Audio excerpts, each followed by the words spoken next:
Hello, welcome back to Madrona's Pulse Teachings. I am Iris J, and I would love to chat with you about May, this month that we are in, May 2025. It's a big month. There's a very big cosmic shift, which has to do with Saturn. I want to chat about that with you. I also want to talk about this other major energy that we're in right now, and that is Venus. We know that Venus entered Aries, but May 2nd, she was conjunct Neptune, and we're still feeling that energy. And the bigger part of that, more so than just the day of the conjunction, is what that's opening us for.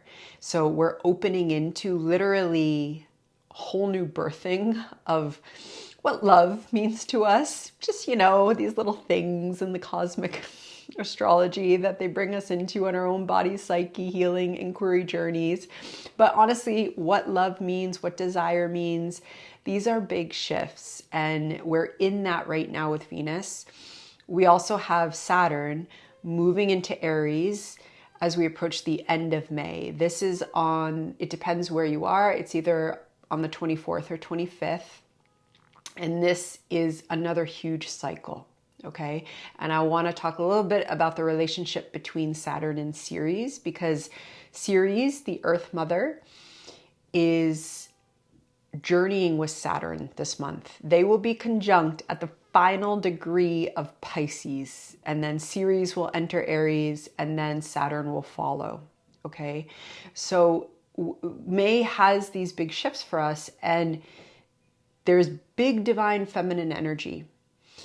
There's a lot of active divine feminine energy in other cosmic conversations. I'm just going to focus on these two for May. And there is major rebirthing energy happening. And as I'm always saying, on the one hand, that's beautiful. It is beautiful. It also comes with endings. It comes with recognizing what's no longer going to be part of our life, at least not in this story or in the same way. It comes with letting go. That usually comes with grief. So there is a lot of dynamic restorying going on. And this month really does potentially let us feel that. There's also forward movement this month. I mean, we are in the sun in Taurus. We are in Taurus season. There's signatures that are bringing us forward, that are helping us to move forward. But that is happening amidst some really big changes. And also remembering that these changes are part of a process that we are moving through for months and months, right? So even talking about Saturn right now, yes, Saturn is going to move into Aries this month. It is going to conjunct Neptune, and Ceres will be there as well, talking to them. And it's going to move, they're both going to move forward. Then Saturn's going to reach almost the second degree of Aries when it hits its retrograde in July, and it's going to start moving backwards. It's going to come back into Pisces. It's going to go all the way back to 25 degrees, and then it will station direct in end of November. Had to look at my notes for that one. And then it will re-enter Pisces in 2026, and that is when it will have its exact conjunction with Neptune. Okay, so this month, and then as we move through the next few months, we have this close dance between Saturn and Neptune, but they don't actually come into their exact conjunction until February of 2026. So that's important to contextualize, because we are in a process. And when we're in process, it is truly being in a liminal realm. I've been using that word a lot because we just came out of eclipse season, and eclipse season is a liminal realm. But the astrology of what's going on in these massive shifts, and we also have big conversations going on with the outer planets, which are literally changing our realities. All of this is about us moving through liminality. And liminality is this incredibly potent, creative time in space, and it is becoming a bit of the new norm. Okay. Having, you know, we're birthing new realities with Saturn and Neptune, and that's a process. And we are coming in as humans into this whole new understanding and learning about what it means to be human. That's a liminal process. So it's becoming the new norm. And the thing about liminality being the new norm is that it's absolutely freaking gorgeous as long as you're not trying to approach it from certain perspectives. If you are trying to put everything in boxes and have it make sense, and you're trying to align it to the structures of meaning making that the past couple hundred, really 1,000 years of at least human Western societies have been aligned to, then it's going to be a little problem because it's not going to work. That is breaking down. I mean, it's been breaking down, and now, you know, it's kind of like there's this severing of perspectives, and you can see the way that social structures are going to be, and certain players are going to be trying to cling to those structures of reality and doing their best in the wide scale. And then you can see that there's this other reality that really is realities separating from that it takes time and practice and awakening to have the vision and intuition to see that. And I feel that I'm talking to the peeps who are on that path of cultivating that gaze. And as that is happening, we're seeing these other realities form. And that is really what the outer planets are working with us. Uranus, Neptune, and Pluto are really the key players in structuring that kind of other shaped of reality that is ongoing and in process. And then these personal planets like Venus right now, talking to Neptune, also Saturn in a certain way, they bring it into our embodied being. They bring these realities into our lives, into these moments in new ways. And May is a big month for this, okay? So right now, as I'm posting this video, Venus is conjunct Neptune. She's going to start moving slowly away, moving more forward into Aries. This is literally allowing and following new callings and desires, and they most likely are radically, radically different than what your life and meaning and value and love looked like before. And it's still shaping. And Venus is so, like, as I'm putting this up, Venus is so close with Neptune, and when they're that close, this is not about like, oh yeah, I totally know what this means. It means A, B, C, D. No. This is like, I had this dream and I feel this intuition, and there's also this little bit of grief, but I also feel this burning and something's happening, and then I saw this synchronicity, and then that's more of the way that this works. And then Venus is gonna, you know, it's about intuition, it's about feeling, and it's also allowing and surrendering, okay? And this Venus has gone through a massive rebirth, and we literally are coming into new embodiments of what we want to pursue in our life, what we want to put our energy towards, who we want to be in relationship with, putting our energy forth, whom we allow and show up as our more authentic self. I don't want to say most, because that's always shifting. We're always becoming more and more authentic as we awaken and shed and are on this process. But like Mars was opposite Pluto, this Venus was birthing, coming through the birth canal as that happened. She's here now, she's conjunct Neptune. So there is, you know, relationships are probably going to shift because Aries, you're shifting. Because that fire heart energy is ready for a new reality. And that reality is in the process of dissolving from the old and forming the new, which brings us to Saturn in this month. So it's really easy to just look ahead and focus on Saturn and Aries and what it means, and it means massive shifts and changes of reality. It's also really important to honor and hold and witness and co-create with these next few weeks of Saturn moving through the final degrees of Pisces. Because if we just look ahead and talk about what's going to happen, and I will make another video that's really just about that kind of Saturn energy in Aries. If we only look towards that, then we are bypassing the necessary release and death of this cycle of Saturn. And that's what these next 3-ish weeks are about. Saturn is moving through the final degrees of Pisces. As I'm making this, it's at the 28th degree. So these last two degrees, which bring us into the final breaths of Pisces, which is the final sign of the zodiac. And as that happens, Saturn is making that journey with Ceres, the Earth Mother. So Ceres is right now at 25 degrees of Pisces. She's going to move ahead, and they're going to be conjunct May 13th at the 29th degree of Pisces. Then Ceres, that said, for the whole week leading up to that, they're in a very close conversation. They're very intimate. And then Ceres will move ahead, and then on the 24th, 25th, Saturn will enter Aries, and it will come into a close conjunction with Neptune, who's in the 1st degree of Aries at that point, and Ceres will be at the 2nd degree, okay? And then Ceres is going to go forward, but then Ceres is going to have an Aries retrograde. I'm super excited for that, but focusing here. So Saturn is making this final journey with Ceres.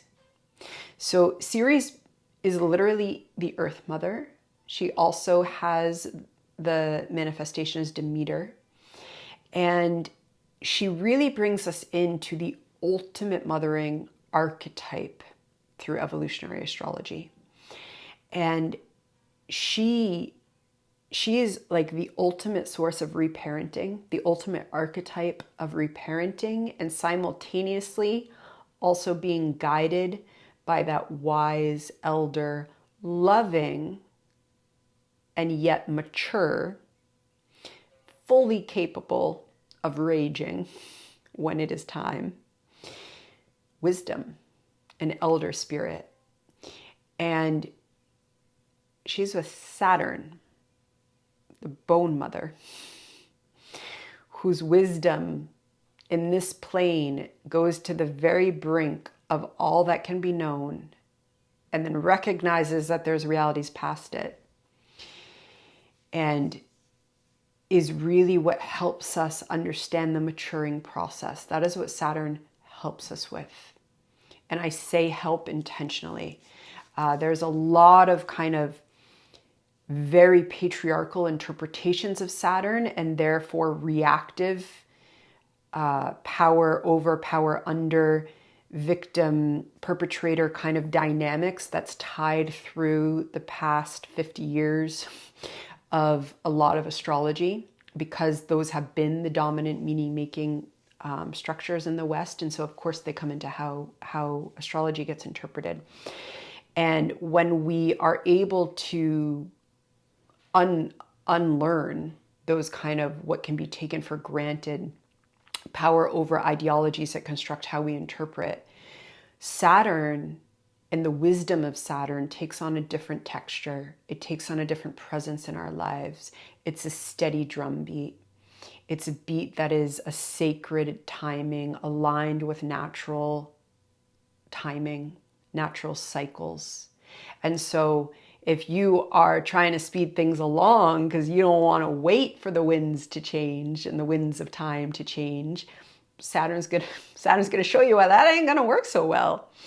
And yet the more that we mature and journey with Saturn, and especially come to know how Saturn's working in our own charts, we begin to embody that mature, wise self and that elder spirit, and it changes how we see reality.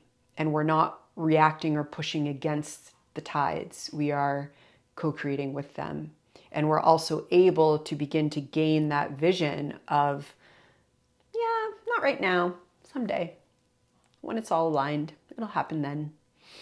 And we don't have so much attachment and resistance. And that's part of the Saturn journey, okay? And so we have that Saturn wisdom journeying with Ceres. So this is like having the two powerhouse grandmothers who have lived through it all. They're the elders. They've lived through it all. They understand intergenerational trauma. They understand the shifting cycles of emotional terrain and the literal weather. They understand. They've lived through it all. And they are both this month going through the final degrees of Pisces and coming into a new cycle around the zodiac. They are being rebirthed in Aries and coming in to a new fire and coming into a new embodiment in you, because this is how archetypal evolutionary astrology works, especially embodied astrology. And so especially as they're in Pisces, so the next few weeks, it is a wonderful time to meditate with Saturn and Ceres, to journal with them, to call in the guide of the wise elder, grandmother spirit, grandparent, and learn and journey, and most likely release. Saturn is moving through the final degrees of the zodiac. Those are, it's not even, in some ways they're a death degree. That final degree is always a death degree. It's also the culmination degree. But when it's in Pisces, it's not really a death. It's the dissolving for the rebirth. And it's kind of like as that shift from the 29th to the 0 degree of Aries happens, we're not clinging to the old version of the self. We are simply allowing it to dissolve, because that birthing energy is already there. We already know that it's coming. You already know that you're rebirthing. We always know, right? And yet the process is exhausting. She says, still exhausted from a move across the country into an entire new situation, life, reality, right? It's exhausting, especially when we know it's happening and then we see it and then we're in between and we're moving. And then there's those beautiful moments of epiphany and presence. And it's just, that's liminality. Okay. And so we're moving through this over the next few weeks. And then Ceres will move ahead. Ceres will conjunct Neptune, will move ahead, and then Saturn comes in. And while we are in process, and this is not until February of 2026 that we really have the conjunction and we're in this new reality, we are experiencing the birthing of a new reality as this Saturn moves into Aries. Because yes, of course, this is part of Saturn has, around a 30-year cycle. So this happens every 30 years, but not with Neptune there. And so again, Neptune moving into Aries, we just happen to be the humans, just happen, or not so coincidentally, to be the humans who are here for this shift. And Saturn is coming in. And so we have Neptune, the planet that literally dissolves the ego, first of all. And by dissolving the ego, allows the self-soul to perceive reality without the limitations that the ego who fears kind of creates. With Saturn, who's the boundary maker. Saturn, who creates the structures so that we can have an ego and go through this world. It's the paradox. It's the dance and the tango of the paradox. And that dance is allowing new realities to birth, new structures, those other planes to come in. And Saturn brings this gift of creating structures with Neptune, because Neptune is not meant to have boundaries, but Saturn's there. And so, of course, there's going to be a push and pull, and this is in fire, and there's going to be some immature reactions when one's reality doesn't get honored because someone else has another reality, and we're going to see those power plays and such. But that also, when I was talking about those two kind of visions, that is in the resistance when we're allowing and surrendering, we're co-creating. We're not separate from any of these energies and archetypes that I've been talking about. We are co-creating in relationship with them, and they're in our body psyche. And it's incredible what can happen. And it's also very unknown. And it is literally new structures coming and creating new manifestations and embodiments for the divine mystery. And it's big. It's really big. And so May brings us in, and we're journeying, okay? But right now, we're also coming into this with Venus, fire, desire. And so we really want to honor that. We want to honor what we feel lit up about, what we can imagine being lit up about. Even if it's not here right now, you do not need to put pressure or shame yourself because I don't feel lit up. And Iris said I'm supposed to be, no, there's no supposed to. I'm just the messenger. You can imagine it and allow yourself to imagine it. The imagination, if we don't allow ourselves to imagine what that lit up fire looks like, it's really hard to receive it. It's really hard to allow it to unfold. The imagination is central to healing. It's central to thriving. And it is also how Goddess and Spirit speak to us and with us. And we're talking about Neptune, who is literally the divine artist. So all of this energy is here. And allowing yourself to imagine, allowing yourself to dream. And Saturn is going to be here dissolving the structures that have kept us from being able to imagine some of these realities. And again, we have to let them go. If we don't let them go, if we resist Saturn, the bone mother, at that final degree of Pisces, teaching and asking and potentially commanding to let go, then we're resisting the co-creative process. So again, sometimes the letting go, it requires ritual, it requires bringing in supports, it requires journaling, it requires coffee with a friend, it requires 2 days of sleeping, it requires whatever it is, right? This is non-linear. This is as non-linear as it gets. And remembering that we're in process, nothing has to be final or totally understood right now, because it can't be. It just can't be. That's not what this is about. It's about journeying with it and opening up to it. And with that, I'm going to leave you. It is so nice to see you. I had like the busiest week. I can't even describe it. It's like we landed here because I chose to move across the country during the busiest time of the university semester as it was finishing, and I had to mark over 600 assignments this time. It was a little wild. But I finished, and so I'm celebrating by making this video, and I hope that you get some rest if you need it, some slow walks if you need it, and I will see you soon. Okay, blessings.